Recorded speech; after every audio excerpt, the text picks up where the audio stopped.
Olá, estudantes do oitavo ano. Sejam bem-vindos a mais essa aula de História. Eu sou a professora Janaína Jardim e hoje nós teremos uma aula muito importante. É a nossa última aula do primeiro bimestre e essa aula ela vai dar um gancho aí para todo o segundo bimestre. Bom, mas eu não estou sozinha. Hoje nós temos um convidado, um professor da rede que veio aqui para contribuir também. Olá, professor Júlio. Olá a todos, tudo bem? Muito orgulhoso, né, de poder contribuir com o Centro de Mídias. Sou professor da Escola Gilberto Carvalho, aqui em Araçatuba. Estamos juntos, tá? E conectados. E Janaína, maestria sua. Vamos lá, então. Essa aula é nossa, né? É minha, do professor Júlio e de todos vocês, professores da rede, que estão aqui contribuindo no chat comigo. Então, aquele nosso combinado do começo da aula. Fiquem à vontade para colocar as suas considerações acerca da nossa aula. Mesmo que eu não ler a sua consideração, os outros colegas estarão lendo e a gente vai ali dentro do chat, né, ter um ambiente de conversa, de boas práticas. Isso é muito importante. Então, fiquem à vontade para as suas considerações. E aí, agora é hora de ler a habilidade, né, pessoal? Habilidade e objetivo da nossa aula. Então, vamos lá. O tema: Independência dos Estados Unidos da América. Habilidade: aplicar os conceitos de Estado, nação, território, governo e país para o entendimento de conflitos e tensões no contexto das independências americanas. Pessoal, ó, segura essa informação. Independências americanas serão os nossos assuntos mais recorrentes no segundo bimestre. Objetivo da aula: reconhecer no processo de independência das 13 colônias da América do Norte as influências do iluminismo. Então, vocês se lembram que nós tivemos diversas aulas sobre iluminismo? E aí eu falei para vocês do John Locke, né? Que o John Locke, ele fala dos direitos inalienáveis, que é a vida, a propriedade privada. Então, olha só, eu vou contar para vocês, assim, o contexto, como estava as 13 colônias neste momento, né? Eu vou dar uma contextualizada aqui para vocês. Então, vamos lá. Nós temos ideias iluministas que estão sendo, né, importadas. Elas saem da Europa e vêm para a América. Ideais iluministas. Então, nós temos aí uma grande burguesia aqui, né, na América do Norte. Nós estamos na América do Norte falando das 13 colônias. Nas próximas aulas, a gente vai falar de América Espanhola, América Portuguesa. Bom, o que mais? Lá na Europa, porque agora a gente vai ter que ficar assim, ó, América e Europa, né? O que estava acontecendo na Europa? A Inglaterra se envolveu na Guerra dos 7 Anos. A Inglaterra ela até teve sucesso na Guerra dos 7 Anos, mas, como consequência, uma crise orçamentária. Então, vamos pensar aqui, ó, metrópole com uma crise orçamentária. Metrópole, Inglaterra. Colônias, que são as 13 colônias, com ideias iluministas, com vários burgueses ali. E aí nós temos um termo que é muito utilizado, né? Colônias de exploração, colônias de povoamento. Mas eu já falo disso. Primeiro, vamos pensar assim, né? Quem são as pessoas que chegaram? Quem são as pessoas que chegaram na Europa? Aliás, na Europa não, porque eu falei na Europa. Quem são as pessoas que saíram da Europa e vieram para a América? Então, vamos lá. A gente tem um processo aqui, né? Que algumas pessoas saíram da Europa e vieram para a América. Quem são eles? Vocês se lembram que nós tínhamos a dinastia Tudor e a dinastia Stuart? Olha lá, Europa e América. É nesse contexto que nós estamos. Vocês se lembram que nós tínhamos a dinastia Tudor e a dinastia Stuart, que nós estudamos nas aulas anteriores, lá nos processos ingleses? Então, dinastia Tudor, eles tinham reis absolutistas. Vocês se lembram desse rei absolutista? Olha, eu estou trazendo ele em todas as aulas. Reis absolutistas, beleza? Então, olha só. Vem comigo aqui, pessoal. Esses reis absolutistas que estão na Europa, eles eram anglicanos. E o que é anglicano? A religião anglicana, ela coloca o rei como a principal referência de poder. E aí vocês vão ter que voltar lá na história do rei, que eu esqueci o nome, mas deve ser o Eduardo VIII, não lembro agora, Henrique VIII. Mas, enfim, Os anglicanos, eles dizem que o rei é a potência máxima, que ele é toda autoridade. E eles são da linha absolutista. Nós já falamos sobre o absolutismo monárquico. Só que, vocês se lembram também que os burgueses, eles eram puritanos, que é daquela linha do calvinismo, da Revolução Protestante, que vocês estudaram ano passado. Então, essas pessoas que chegaram aqui na América, e assim, nós estamos falando das 13 colônias, essas pessoas eram anglicanos, burgueses, e todos eles, de uma forma geral, estavam fugindo de reis absolutistas da Europa. Tranquilo? Esse é o contexto. Aí, muitos vão falar assim, mas por que a América do Norte é considerada colônia de povoamento e a América do Sul é considerada colônia de exploração? Vamos lá. Vocês vão encontrar na literatura muitos historiadores dizendo assim, na Europa, na América do Norte, lá nas 13 colônias, nós tivemos pessoas que foram lá para colonizar, para fazer uma América. Enquanto na América do Sul, onde nós temos a colonização espanhola e portuguesa, nós tivemos apenas uma colônia de exploração. Então, assim, europeus em geral, espanhóis e portugueses estavam lá apenas para extrair as riquezas. Tudo bem? Vocês vão encontrar a literatura desta forma, dizendo as 13 colônias, a América do Norte, colônia de povoação. América do Sul, colônia de... Aliás, América do Norte, colônia de povoação, povoamento. América do Sul, colônia de exploração. E aí, existem outras formas também de falar sobre isso. E eu vou pedir para o professor Júlio dar a outra versão, porque vocês vão encontrar da mesma maneira, aliás, vocês vão encontrar o mesmo assunto, mas com conceitos diferentes. Então, eu passei o primeiro, agora o professor Júlio vai passar a segunda forma de contextualizar esse cenário.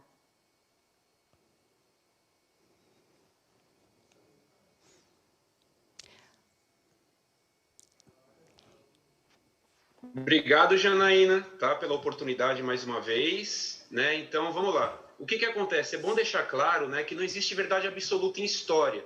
Então, durante muitos anos na literatura, ficou esse conceito de colônia de exploração e de colônia de povoamento, que já está ultrapassado. Entendia-se que a de exploração, como foi citada pela Janaína, era colocado principalmente pelas colônias espanholas, de colonização espanhola aqui na América.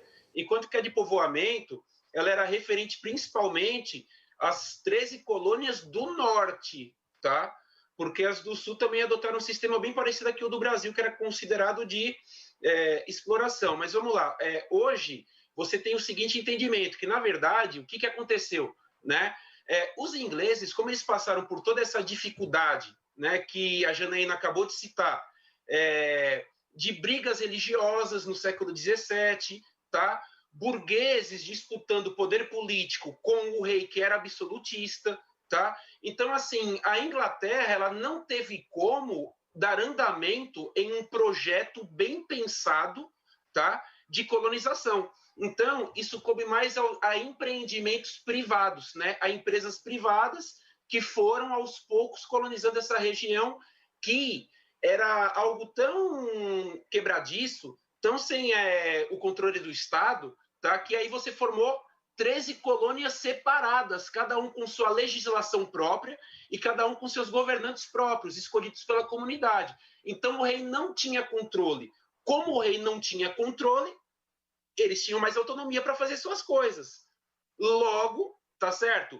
Eles encaravam aquela região das 13 colônias como seu país propriamente, onde eles estavam fugindo, os colonos, de situações difíceis que eles viviam na Inglaterra. Por outro lado, a colonização que a gente considera de exploração, não, eram empresas muito bem pensadas, tanto pelo Império Português como pelo Império Espanhol, que tinham uma estabilidade política para poder pensar essas empresas. Então, o controle, tanto da Espanha como de Portugal, era tão bem feito, tão bem definido e tão grande sobre o Brasil e sobre as colônias espanholas, que hoje são Argentina, Bolívia, México, etc., que daí as pessoas não encaravam essas regiões para formar um novo país, mas simplesmente estavam lá amando, tá, de reis absolutistas, sejam espanhóis, sejam portugueses. Obrigado, com você, Jana. Eu que agradeço, professor Júlio, aqui a sua imensa contribuição. Então, estudantes, vocês verão aí nas literaturas as duas formas de explicar. Vocês verão, sim, alguns livros falando colônia de povoamento, colônia de exploração, mas vocês também vão ver que em alguns livros já está se questionando essa forma de contextualizar a história. E aí, seguindo um pouquinho mais, eu vou colocar na tela para vocês, dá uma olhadinha. Olha lá. Então, as 13 colônias. Aí, já entrando nas 13 colônias, como que funcionava? Quais as características? A Inglaterra, ela tinha uma política de negligência salutar em relação às 13 colônias. O que significa isso, né? Significa que essas 13 colônias, como o professor Júlio mencionou, elas eram muito independentes. Então, assim, não existia ali um projeto de um país, de uma América, mas existiam projetos muito individuais entre as colônias. Negligência salutar significa assim, olha, a Inglaterra nem estava tão preocupada em, de fato, colonizar aquelas 13 colônias, em explorá-las ou em criar ali algumas empresas que pudessem gerar, por exemplo, a exemplo da Espanha, que já tinha, nesse mesmo período, universidades e instituições na sua região. E aí? Então, a gente vai pensar assim, ó, olha só, pessoal, nós temos, de um lado, 13 colônias que são bastante de pensamento muito iluministas. Nós temos John Locke neste momento. E aí nós temos uma Inglaterra que a política dela era de negligência salutar, que a Inglaterra ela nem se envolvia tanto ali nas questões das 13 colônias, só que aí a Inglaterra se envolve na Guerra dos 7 Anos, e a Inglaterra ela tem uma crise orçamentária muito grande. A partir daí as coisas começam a mudar. Então, eu vou mostrar para vocês, eu vou voltar de novo na tela, dar uma olhadinha. Nós temos aí diferenças entre as 13 colônias do norte e do sul. Como o professor falou e outros professores mencionaram aqui, o sul e o norte dos Estados Unidos sim, é muito diferente em relação a posicionamento ideológico, entre outras coisas. A gente não vai aprofundar esse tema aqui, porque ainda teremos outras aulas. Então, as colônias do norte, elas eram colônias de povoamento, eram pequenas propriedades, tinham um comércio triangular, manufaturas, mão de obra predominantemente familiar. O sul, colônia de exploração, latifúndios, monocultura, exportação, políticas mercantilistas e escravismo. E, galera, ó, norte e sul, eu estou me referindo ainda às 13 colônias, está bem? Aqui nós estamos falando das 13 colônias. E aí, como nós falamos aqui aí na tela está falando sobre o comércio triangular, e isso a gente vai falar tanto ainda nas outras aulas, que eu trouxe um esqueminha bem rápido aqui para vocês, para a gente exemplificar isso. Então, assim, o que significa as 13 colônias? Olha só, gente, o que significa o comércio triangular? É o que cada lugar vai mandar. Então, nós temos aqui, ó, a América, vamos lá. A América, ela vai mandar matéria-prima. Então, a América, ela manda para a Europa algodão. Ela manda para a Europa, por exemplo, o açúcar e manda o tabaco. Em contrapartida, o que a América está recebendo, por exemplo, da África? Peraí. Em contrapartida, a América ela está recebendo escravizados. Olha só. Ela recebe escravizados. Então, a gente tem aqui a Europa. Desculpa, pessoal. A América, ela está mandando para cá, para a Europa, matéria-prima, que é algodão, que é o tabaco, que é algodão, açúcar. A Europa, ela está mandando para a África tabaco. Ela está mandando também rum. Em troca disso, a África, ela exporta aí escravizados. A gente vai falar um pouquinho mais do comércio triangular em outras aulas, aqui é só uma exemplificação. Então, para a gente continuar a aula, né, para dar aquela contextualizada, eu trouxe o mapa para vocês verem as 13 colônias. Então, todas elas estão aí nesse mapa. E agora a gente vai fazer um mapa mental aqui para contar mesmo todo o processo. Então, vamos lá. Bom, como se deu aí a Constituição, a República Federativa, né, dos Estados Unidos, o que acontece? Vamos lá.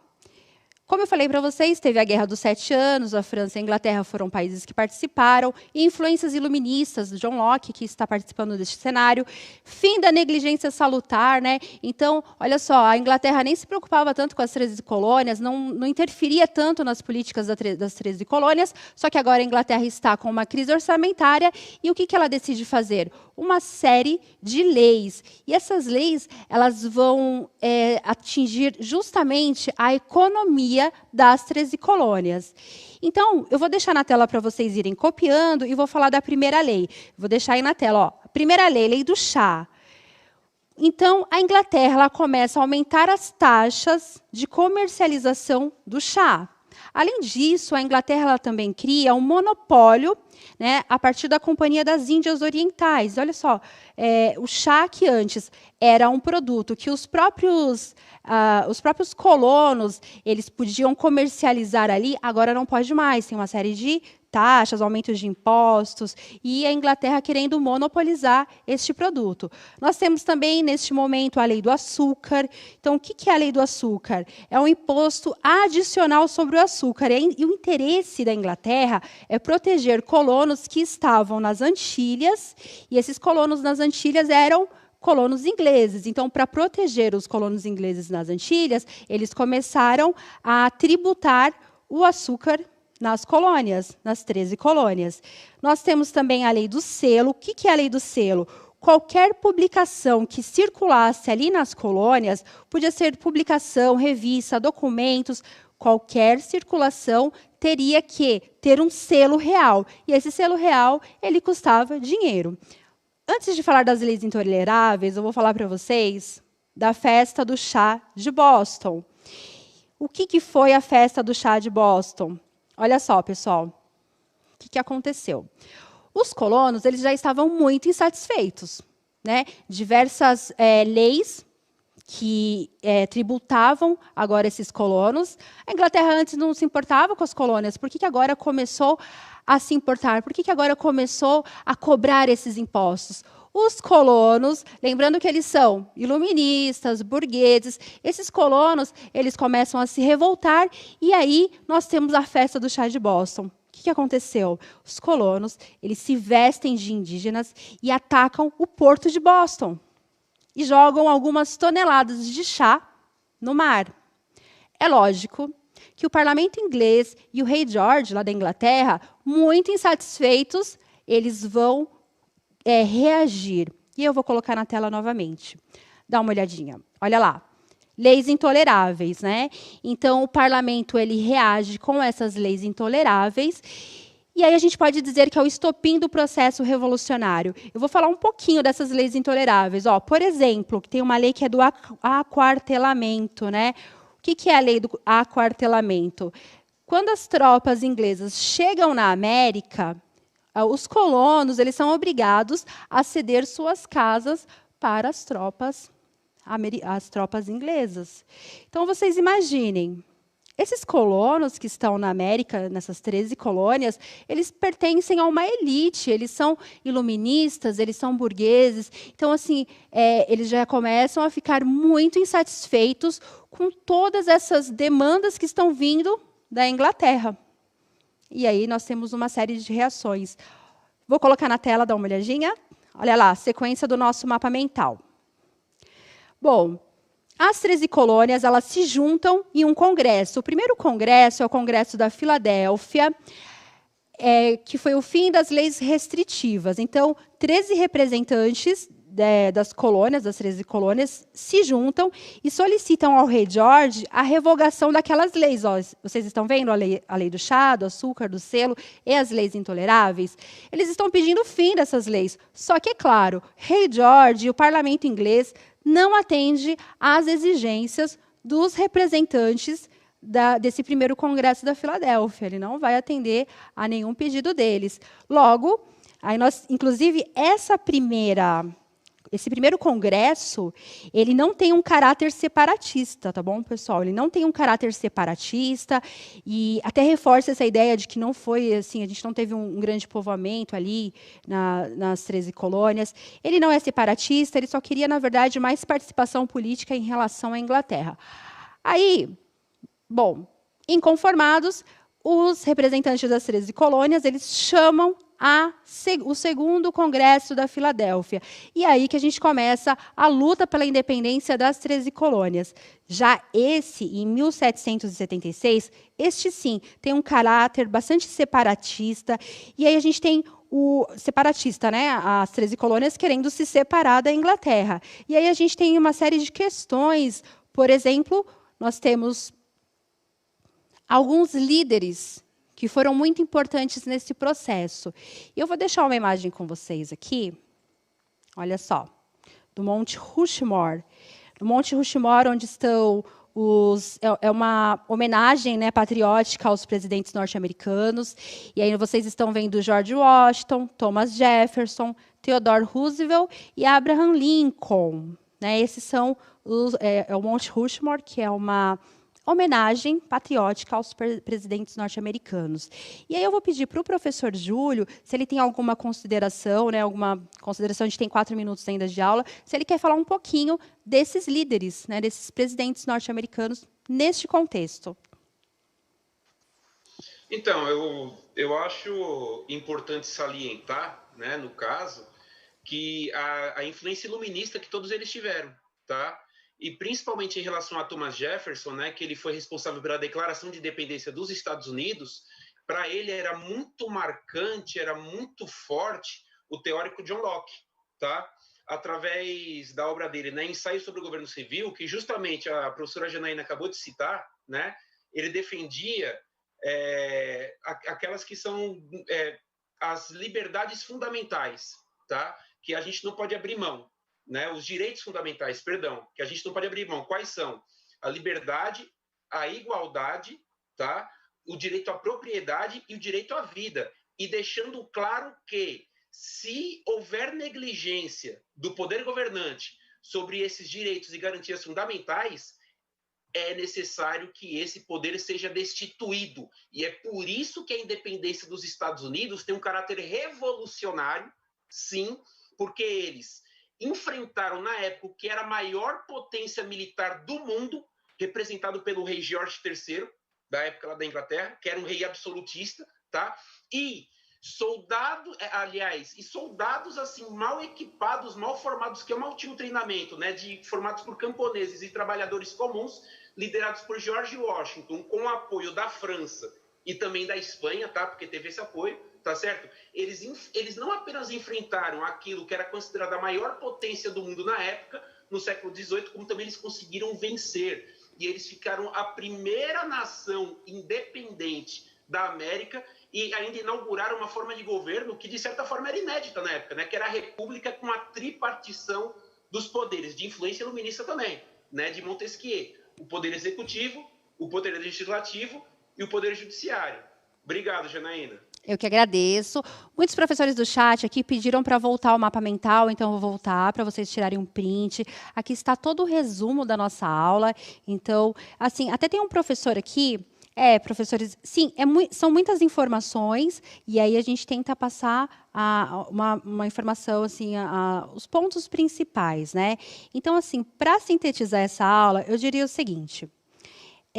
Primeiro, né, nós temos as 13 colônias que elas eram até muito mais independentes em relação à sua metrópole.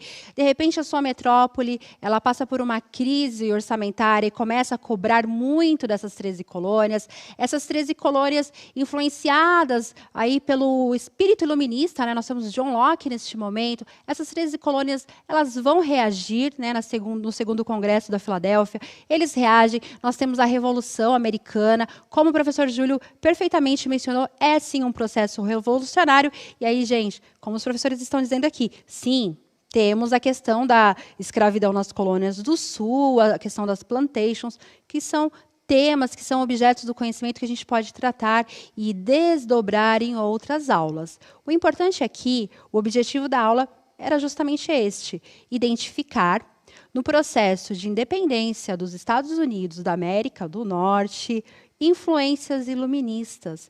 Este foi o nosso recorte.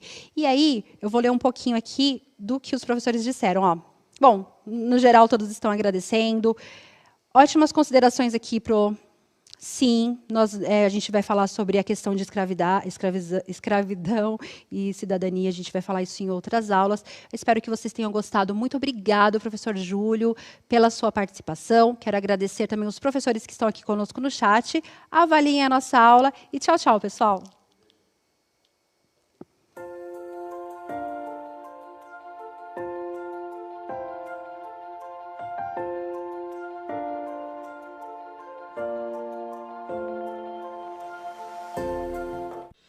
Para garantir a segurança no retorno das aulas presenciais e a retomada da aprendizagem pelos estudantes, o governo de São Paulo está vacinando os professores e funcionários das escolas estaduais, municipais e particulares.